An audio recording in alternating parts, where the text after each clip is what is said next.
Welcome to our channel. Today we how to authenticate with SignNow for tenant onboarding, full guide step by step clearly. Begin by navigating to the SignNow website. Log in to your SignNow account using your credentials. Once logged in, locate the API or integration section in the main menu.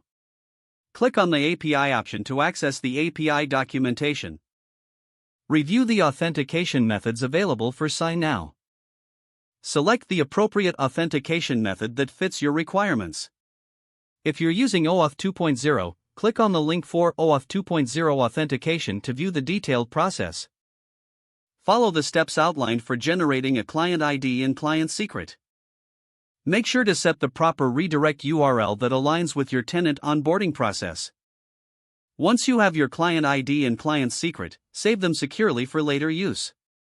If your application will request access tokens, create a token request endpoint.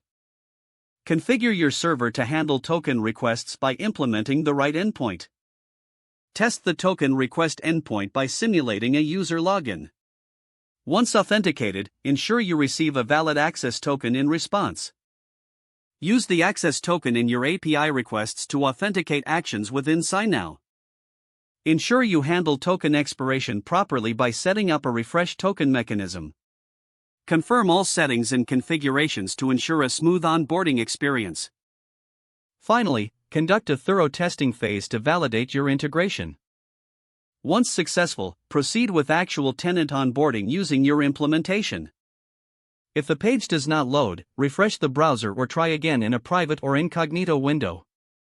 Make sure you are using the correct email address, then retype it carefully to avoid small typos. If your password is not accepted, use the reset option and create a new strong password you can remember. Check your spam folder for verification or security emails, then complete any requested confirmation steps. Enable two-factor authentication if available to improve account security and reduce unauthorized access risk.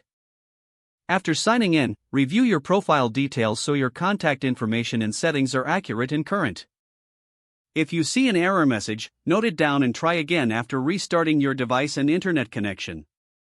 Log out when you finish, especially on shared devices, to keep your account and payment information secure. If the page does not load, refresh the browser or try again in a private or incognito window. Don't forget to like this video and subscribe to our channel for more step-by-step tech guides.